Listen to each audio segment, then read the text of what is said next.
की तवज्जो मेरी तरफ रहने देनी। नकीब महफिल साहब प्लीज़, अब मैंने जो भी बोलना है आपने सिर्फ सुभान अल्लाह कहना। बस आज मैं आया हूँ लाहौर से 600 किलोमीटर, तुम इधर से हो, मेरे से पहले आपने गुफ्तगू कर ली है। हुण तकरीर च लोगों का ध्यान तुहाडे वल ना जाए, मेरे वल रहन देना। मेरा चन मेरी मन, अल्लाह उम्र च बरकत पाए। तो इस जिन्ने बैठे ना, मैं तुहानू सारिਆਂ ਨੂੰ इस चीज़ से ना जी पक्का करना है कि मुस्तफा नाल जुड़ोगे तो रब मिलना है। अगर हजूर की ताबेदारी नहीं तो करोड़ नेकी लै जा, जिदे ते मोर मुस्तफा दी नहीं, रब आंदा मैं नेकी समझदा ही नहीं। नेकी हो जिहड़ी मेरे यार ने कीती है, बस मोर मुस्तफा दी जरूरी है। दुनिया दे जिन्ने मर्जी अमल लै आओ, इन्ने बंदे बैठे हो जिस अमल ते मुस्तफा दी मोर नहीं, रब नू अमल कबूल नहीं कहा।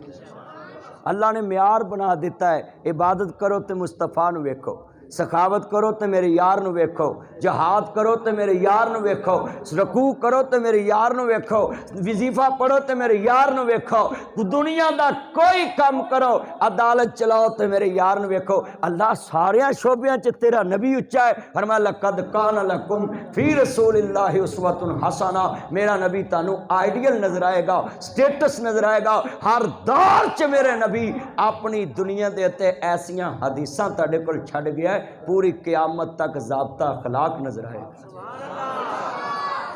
क़यामत तक ज़ाब्ता अखलाक नजर आओ। कितने लोग बैठे हो, ले आओ पाकिस्तान च कोई ऐसी बुराई ले आओ जिदा मुस्तफा ने रद्द नहीं दसिया। नवियां तो नवियां बुराइयां आ रही हैं। 1400 साल पहले जो मुस्तफा ने ज़िंदगी गुजारी, अज भी हदीस रसूल चो काजी साहब सैदी साहब अज भी वो हजूर दी हदीसां। आ नासर मदनी रोज़ बुराइयां दा इलाज करता है।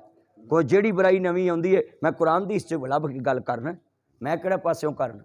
मुआशरे ते मैं बोलना, रोज़ बोलना, मुआशरे ते बोलना। जिहड़े मुंडे कैम टू कैम मोबाइल ते चैट करते हैं, मैं भी कुरान दे विचों लिआंदी है बात। जित्थों भी मैं गल करना हदीस चो लियाउना। क्यों लियाउना? मैं लोगों को समझाउंदा रहना, पुत्रो कुरान अज भी मुकम्मल, हदीस अज भी मुकम्मल, 80 मुकम्मल नहीं। जिस नबी का कलमा पढ़िया और रहबरे कामल है, मेरे नबी तो उच्चा सुच्चा आला औला कोई कायनात इंसान नहीं। बाद अज खुदाए बुजुर्ग हस्ती तो ही किस्सा है मुख्तसर। अल्लाह तो उरे उरे ज़ात अगर है तो मुस्तफ़ा दी ज़ात।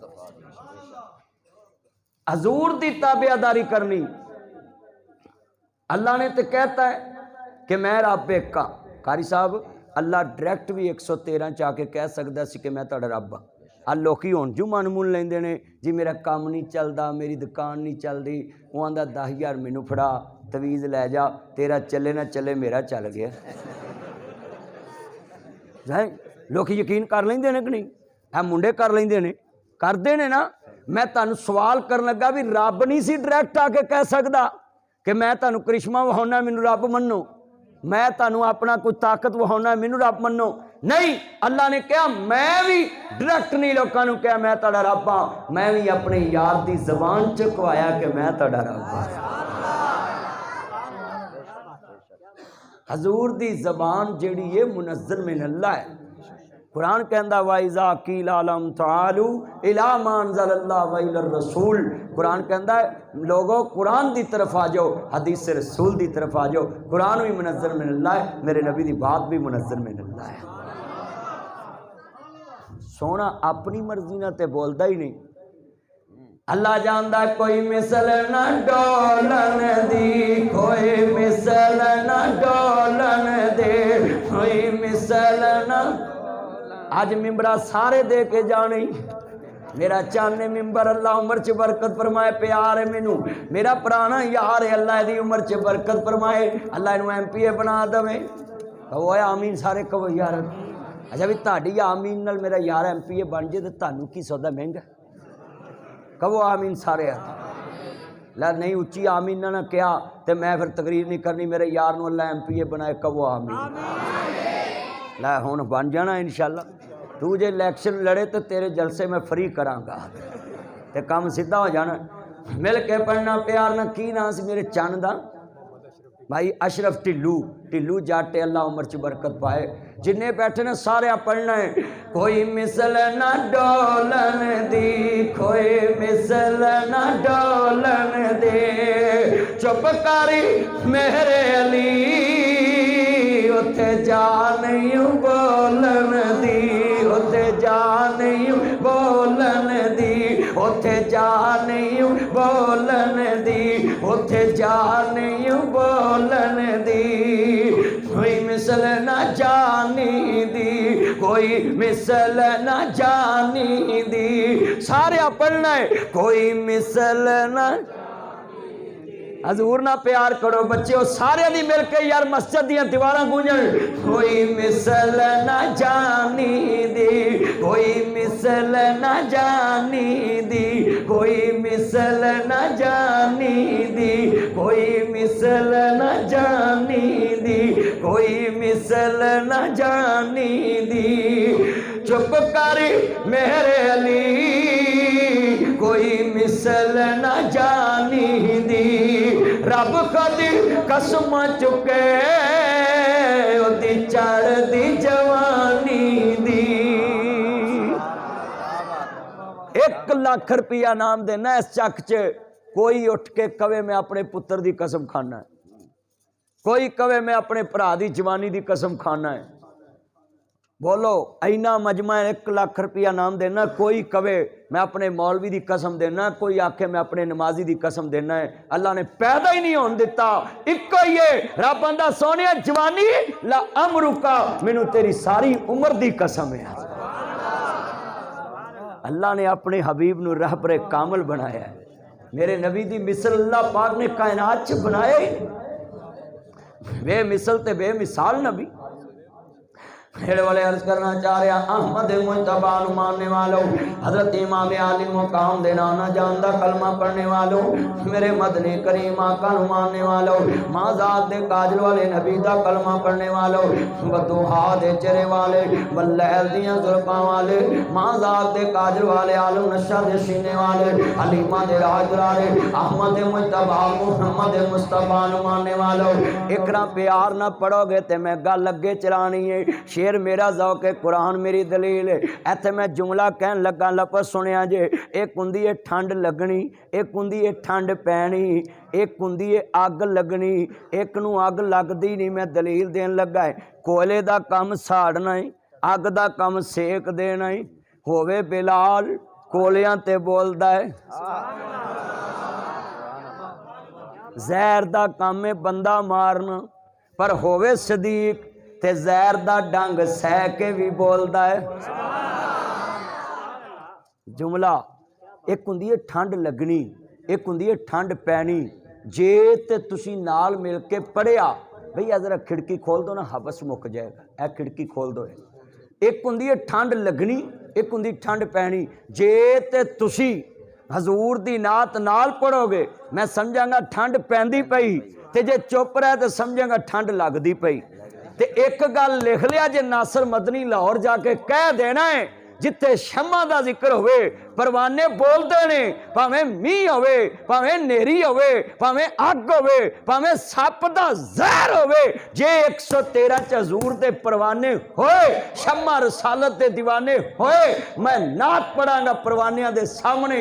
जे चमकणगे दमकणगे आवाज मेरे तक आएगी ते लाहौर जाके दसांगा 113 चक च अल्लाह दी तौहीद दे दीवाने वेखे ने, मुस्तफा दी रसालत दे परवाने वेखे ने। अच्छा हुण मैं नाल पढ़ाना है, नात पढ़ानी है। मैं तुहानू 2 काम कह सी, नारा मैं मारांगा ते तुसा मिल के जवाब देना कंधा हिलन, ते दूसरा जो नात पढ़ांगा नाल पढ़ाना है। ते हुण तुसी नाल पढ़नी है। कोई मिसल न जानी दी, कोई मिसल। थोड़ा जिहा हिल पे जी इंशाल्लाह। बाहर वाले भी बोलो पुत्रो मोबाइलों ते 3-3 घंटे बैटरियां घसातियां तुसीं। इत्थे पढ़ लो थोड़े, तुहानू मैं हजूर दी नौकरी सिखावां। कोई मिसल ना जानी दी, कोई मिसल। अच्छा चलो आंढ गुआंढ वेखो मर जाना मना, मुंह मिट्टे कबर ते पा गया, अगला कहना हो गया, किसे तेरे नाल नहीं जाना। खबर चला रसूल दा प्यार कम आना, चलिया किन्ना नहीं बोलना, जिन्ना तेरे वास्ते नहीं बोलना।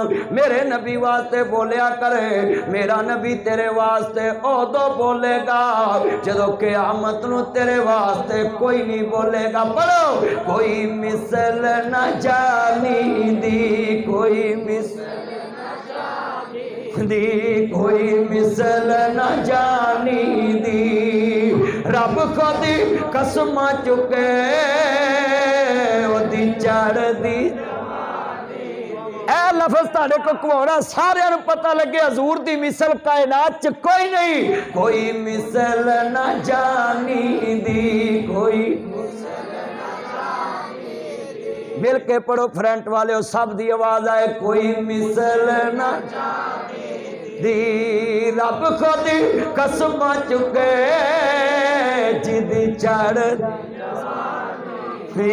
ओदी चढ़दी इन्ने वड्डे मजमे च मैं गल कर रहा मस्जिद च जगह नहीं मैं सवाल करना चाहना है कोई बंदा लाख रुपया लवे कसम दवे किसी दी जवानी दी कारी साहब मां ने जम्मिया ही नहीं ते जे मुस्तफा वल वेखां ते हिरकल बादशाह दे दरबार च सक्का चाचा गया मुखालफत करने वास्ते ते जाके कहंदा जी मक्के दे विच एक साडा भतीजा ते दीन नवां लैके आया है ते कहंदे ने जनाब जी वो सानू मजहब नवां ही दसन दिया है ते वो आंदा जी एक अल्लाह नू मन्नो बस ते अदड़े 360 साढ़े बैतुल्ला बुत रखे ने कख नहीं करते ते असीं किवें भतीजे नूं मान लीए असां ते हत्थां 'च खड़ाया है हैं आ बड़ा रौला पिंडां 'च हुंदा है लै कल साढ़े इत्थे पिंड जाजे नूं अफसर मान लीए आ पिंडां 'च भी बड़ा रौला है भी पिंड दा मुंडा कोई अफसर बने सगों तुसीं खुश होया करो कसम है कारी साहब ये पिंडां 'च बड़ी बीमारी पिंड दा मुंडा हाफिज बन जे उहनूं इमाम नहीं रखदे लै इहनूं को रखीए कहा जी इंजी पिंड दे मुंडे नूं नहीं इमाम रखना ना उन्होंने खतीब रखना ते ना रखो उन्होंने होर कोई रख लो ते जे अपने पिंड दा मुंडा रखोगे गां तुहाडे होर बच्चे भी आलम बनणगे पिंड दे बच्चे नूं क्या करो मसले ते खलोवे कारी साहब जिदन छुट्टी जान किते कारी साहब पेके जांदे ही ने कारी साहब ते उदन पिंड दा कोई मुंडा हाफज कारी उन्होंने कह लै पुत्त तू नमाज पढ़ाई जे जुमे वाले दिन मैं ना आया तू जुमा भी पढ़ाई पिंड दे विच सगों इज्जत है पिंड दा मुंडा पिंड च कसमे जुमा पढ़ाऊ गलती नहीं करू भी मेरे भाई भेती ने हाँ वो लड़ाई नहीं करेगा कोई गल नहीं करू मैं तुहानूं भी ये समझाउना गल्लां मेरियां गल्लां हुंदियां सियाणे दा आखिया ते औले दा खादा पता बाद चला मैं तो तुहानूं समझाउंदा रहना गल्लां शारे शारे च तां कि तुसीं सिद्धे हो जाओ पिंड दे बच्चे नूं तरावियां पढ़ाया करो चल पुत्तर अगे खलोगे कुरान सुना ਉਹਦਾ ਪਿਓ ਕੰਮ ਦਾ ਕੰਮ ਮੁੰਡੇ ਦਾ ਪਿਓ ਤੇ ਨਾਲ ਆ ਕੇ ਖਲੋਊ ਨਾ ਭਰਾ ਤੇ ਖਲੋਣਗੇ ਇੱਕ ਬੱਚਾ ਹਾਫਜ਼ ਬਣ ਜੇ ਪਿੰਡ ਦਾ ਤੇ ਫਿਰ ਵਾਰੋ ਵਾਰੀ ਦੂਜੀ ਬਰਾਦਰੀ ਕਹੇਗੀ ਰਾਈ ਕਹਿਣਗੇ ਸਾਡਾ ਮੁੰਡਾ ਹਾਫਜ਼ ਬਣੇ ਜੱਟ ਕਹਿਣਗੇ ਸਾਡਾ ਬਣੇ ਬੋਲੋ ਭੱਟੀ ਕਹਿਣਗੇ ਸਾਡਾ ਬਣੇ ਮੌਲਵੀ ਆਖੂ ਮੇਰਾ ਮੁੰਡਾ ਬਣੇ ਹਾਂ ਓਏ ਵੇਖ ਵੇਖੀ ਗੱਲ ਫੈਲਦੀ ਹੈ ਨਾ अशरफ ढिल्लू साहब कहेंगे मेरा बने दुज काजी साहब आखणगे मेरा बने अल्लाह की कसम उठाना सारे पिंडां दे लोग अपने अपने पिंड दा बच्चा आलम रखन लग पन ना ते हर पिंड दे विच हर बरादरी अपने बच्चे नूं पढ़ाउण लग पई भेड़ चाल हुंदी है ना मेरे एक दोस्त दा ड्राइवर सी तो अगे भेडां गईयां भेडां लगियां जान वो गड्डी उहने भेडां दे मगर ही नाले सुट दित्ती है मैं उहनूं पुछया भी की होया गड्डी को वजी कहंदा मौलवी साहब भेड़ चाल पहली सुनी सी भी भेड़ चाल किनू आंदे ने कहंदा मैनू उदण पता लगा भी भेडां अगे जा रही ही एक भेड़ दे पिछे तो भेडां जिथे ना जी अगों लंघियां उन्हें भी गड्डी मगर ही तोड़ती वो तो खाल टप के लंघियां सी उन्हें गड्डी खाल च वाड़ती है ते ए मैं मिसाल भेड़ चाल वाली तद सुनाई है कि पिंड च एक चौधरी का मुंडा हाफज बन जाए तो दूजे आखणगे असीं किसी नाल घट हाँ साडा भी बनेगा कौन जी इंजी है ना ये मैं तुहानूं तुहाडे पिंड दीयां मिसालां दित्तियां ने पिंड दे विच लोगां दी एक कल्चर हुंदा है कि जिहड़ा बंदा एक काम करे दूजे भी मिसाल 3 फुट किसी भर्ती पाई ना नाल दा 5 फुट पाउंदा है उदों अगला 7 फुट पाउंदा है क्यों जी इंजी है ना ये वेख सकी नहीं वेख सकी वो तुची वो तुची अज मेरे नाल वादा कर लो कि असीं पिंडां वाले अपना एक एक बच्चा हाफज जरूर बनावांगे ये दिलों वाली इंशाल्लाह क्या जे पता क्यों एक बच्चा पिंड दा एक घर चो हाफज बन गया ना मुर्दे भी आप नवाऊ जनाजे भी आप पढ़ाऊ निकाह भी आप पढ़ाऊ कितना फायदा है मौलवी ने दुआ मंगनी होर दर्द नाल ते तेरे घर दा मुंडा हाफज मौलवी होवे ते वो मंगेगा होर दर्द साबन दी गाची मैं मुर्दे नूं घसावांगा ना होर दर्द नाल ते जे होवे मुर्दे दा रिश्तेदार ते ओ नाल रोवेगा ते नाले गाची घसाएगा ये रिश्ता हुंदा है खून दा उहदा तलब हुंदी है दर्द हुंदी है हुण जरा लफ्ज़ सुनिया जिथे मैं तुहानूं समझाउणी है लिया के गल। हजूर दी नौकरी है ना, गल समझाउणा मेरा मकसद हुंदा, मैं मिसाल दे के गल समझाउणी कि तुसीं अपने अंदर लियाओ चेंजिंग। हजूर दी नौकरी च लियाओ हमली वाले। अल्लाह ने डायरैक्ट नहीं कहा। हिरकल बादशाह कहंदा है जेड़ा तुहाडे शहर च मक्के च एक नवां दीन लैके आया, कहंदा एक अल्लाह नूं मन्नो ते मैनू ओहदा रसूल मन्नो, अर्श ते ओहदे जिहा कोई नहीं ते फर्श ते मेरे जिहा कोई नहीं। ते कहंदे ने असीं पूरे मक्के च ओनू बेमिसल मान लीए, साडे हत्थां ही ते खेडिया ते ये असीं चौधरी मान लीए, असीं ते चौधरी हैं, सरदार हाँ। ते कहन लगा यार होर गल दस। हिरकल बादशाह आंदा है उन्हें कदी झूठ बोलिया, उन्हें कदी घट तोलिया। कहंदा भाई दुश्मन भी होवे ते आला ज़रफ वाला होवे, बेनसला दुश्मन ना होवे कि लोगों दी मावां भैणां पुनन लग पे। दुश्मन होवे जेड़ा दुश्मनी भी करे ते आला ज़रफ च रह के करे। कमीने दुश्मन नालों तो नबे वाला अल्लाह नबे वाला बंदा ऊंज ही किते पासे ला दे चंगा है। कमीना दुश्मन जेड़ा है वो होर कुछ ना लभू तो ज़ातियात ते उतर आएगा। क्यों जी इंज ही है ना, कमीने दुश्मन तो अल्लाह बचाए। मैं तुहानूं गल समझाउण लगा है, कहन लगा